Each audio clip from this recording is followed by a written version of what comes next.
Welcome back students to my YouTube channel.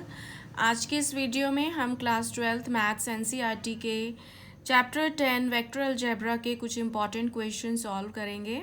So let us start. Exercise 10.2 का 10th question देखिए। Find a vector in the direction of vector 5i minus j plus 2k which has magnitude 8 units. अब आपको एक vector निकालना है जो कि given vector की डायरेक्शन में हो और जिसका मैग्नीट्यूड 8 यूनिट्स हो। तो सबसे पहले हम यूनिट वेक्टर निकालेंगे गिवन वेक्टर की डायरेक्शन में और फिर उसको 8 से मल्टीप्लाई कर देंगे तो हमारे पास रिक्वायर्ड वेक्टर आ जाएगा। So let us see how to solve this. अब देखिए इसमें हमने क्या करना है। हमने ए वेक्टर ले लिया 5i minus j plus 2k। ये हमने वेक्टर ले लिया ए 5i minus j plus 2k और unit vector in direction of vector A किसके इक्वल होगा ए अपॉन मैग्नीट्यूड ए। तो पहले हम ए का मैग्नीट्यूड निकाल लेते हैं तो वो आ जाएगा अंडर रूट 5 का स्क्वायर 25 माइनस 1 का स्क्वायर 1 और 2 का स्क्वायर 4, तो वो हो गया अंडर रूट 30।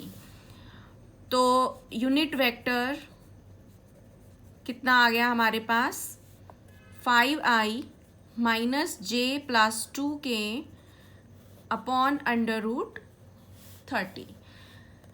तो अब हमने इसको किससे मल्टीप्लाई करना है 8 से। तो unit vector in direction of A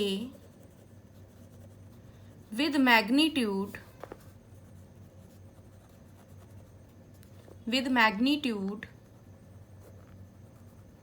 8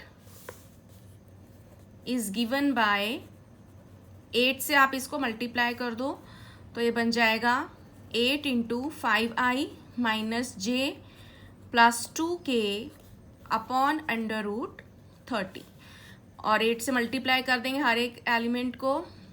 तो 8 इंटू 5 40i माइनस इसको हम 40i अपॉन अंडर रूट 30 लिख लेते हैं।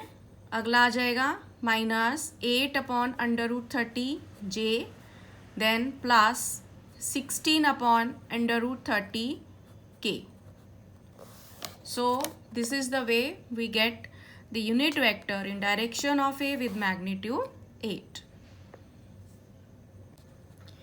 इसके बाद एक्सरसाइज 10.3 का क्वेश्चन नंबर 3 देखिए। Find the projection of the vector i minus j on the vector i plus j. तो इसमें हमने डायरेक्ट फॉर्मूला अप्लाई करना है projection of A on B का which is A dot B upon में magnitude b। So let us see how to solve this. अब इसके लिए देखिए हमारे पास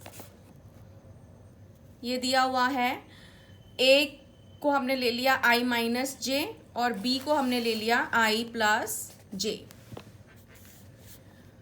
तो अब इसमें देखिए projection of a on b, इसका फॉर्मूला क्या है a dot B upon magnitude b। तो इसको हम कैसे सॉल्व करेंगे, पहले हम a डॉट बी निकाल लेते हैं दोनों का डॉट प्रोडक्ट। तो वो किसके इक्वल होगा i into I 1 and minus 1 into 1 minus 1, तो वो हो गया 0। और मैग्नीट्यूड ऑफ b वो क्या होगा अंडर रूट 1 का स्क्वायर 1 फिर 1 का स्क्वायर 1 अंडर रूट 2। तो प्रोजेक्शन हमारी projection of A on B कितनी आ गई 0 अपॉन अंडर रूट 2 यानी कि only 0। So this solves this question. इसके बाद इसी एक्सरसाइज का क्वेश्चन नंबर 9 देखिए। Find magnitude of x if for a unit vector A x minus a vector x minus vector a dot vector x plus vector a is equal to 12। अब इसमें हमने x का magnitude निकालना है तो पहले हम लेफ्ट हैंड साइड को सिंप्लीफाई करेंगे। So let us see how to solve this. अब इसमें देखिए, इसको हम सिंप्लीफाई करते हैं तो डिस्ट्रीब्यूटिव लॉ लगाते हैं, तो x डॉट x हो जाएगा minus plus x dot a, फिर minus a dot x, then minus a dot a is equal to 12। अब x डॉट x हो गया मॉड x का होल स्क्वायर, और ये जो x डॉट a है और ये a डॉट x ये कैंसिल हो जाएगा, क्योंकि a डॉट x हमारा x डॉट a के इक्वल होता है, कम्यूटेटिव होता है ये, और इसको हम लिखेंगे मॉड a का स्क्वायर।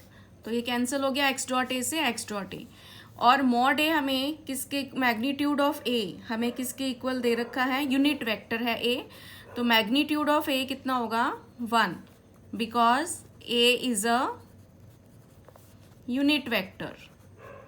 तो ये वैल्यू हम ऊपर पुट कर देंगे तो आ जाएगा मैग्नीट्यूड ऑफ x का whole square minus 1 is equal to, यहाँ पर हमारा 12 है, इज इक्वल टू 12, तो ये बन गया 12 प्लस 1, तो मैग्नीट्यूड ऑफ x का होल स्क्वायर आ गया 13, तो मैग्नीट्यूड ऑफ x आ गया अंडर रूट 13। इसमें हमने इसको पॉजिटिव ही रखना है क्योंकि मैग्नीट्यूड हमेशा पॉजिटिव होता है।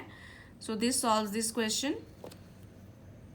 इसके बाद इसी एक्सरसाइज का क्वेश्चन नंबर 10 देखिए, if a is equal to 2i plus 2j plus 3k, b equal to minus I plus 2j plus k and c equal to 3i plus j are such that a plus lambda b is perpendicular to c, then find the value of lambda। अब हमें 3 vectors दे रखे हैं और condition दी हुई है कि a plus lambda B perpendicular है c के, तो a प्लस लैम्डा बी और c का जो डॉट प्रोडक्ट होगा वो किसके इक्वल होगा, 0 के। उस कंडीशन से हमारी जो इक्वेशन आएगी वहाँ से लैम्डा की वैल्यू हम निकालेंगे। So let us solve this.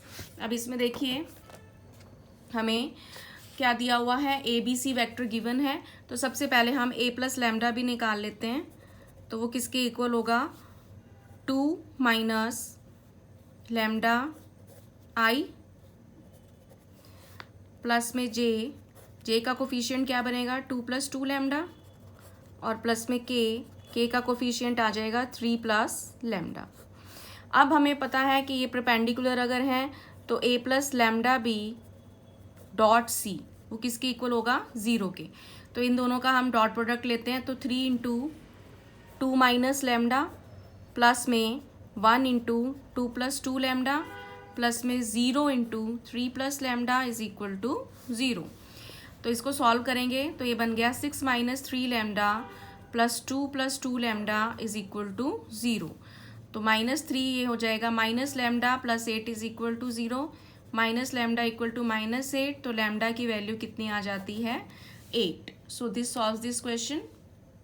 इसके बाद एक्सरसाइज 10.4 का 5th देखिए, find lambda and mu if 2i plus 6j plus 27k into i plus 2j plus mu के इज इक्वल टू 0 वेक्टर। ये हमें क्रॉस प्रोडक्ट दे रखा है, वो किसके इक्वल है 0 के, और हमें लैम्डा और म्यू की वैल्यू निकालनी है। तो हम इसमें क्रॉस प्रोडक्ट की कंडीशन यूज़ करेंगे, फॉर्मूला यूज़ करेंगे। तो इसमें देखिए हमारे पास क्या है, ये हमने इनका क्रॉस प्रोडक्ट लिख लिया, इसको हम एक्सपैंड करेंगे तो ये बनेगा i 6 mu minus 27 lambda minus j 2 mu minus 27 plus k 2 lambda minus 6 is equal to 0। तो अब देखिए हम इसमें जो कोफिशिएंट हैं वो 0 पुट करते हैं। अब फर्स्ट जो है ये 2 म्यू माइनस 27 है, सारे कोफिशिएंट 0 होने चाहिए, तो यहाँ से म्यू की वैल्यू कितनी आ जाएगी, 2 म्यू आ गया 27, तो म्यू की वैल्यू आ गई 27/2। इसी तरह से जो 2 लैम्डा माइनस 6k का कोफिशिएंट है वो भी 0 होना चाहिए, तो 2 लैम्डा आ गया इक्वल टू 6, लैम्डा की वैल्यू आ गई 6/2 यानी कि 3। सो लैम्डा की वैल्यू आ गई 3 और म्यू की आ गई 27/2। So this solve this question. So these are some important questions of chapter 10. I hope you find this video useful, and for more videos like this, please subscribe my channel. Thank you.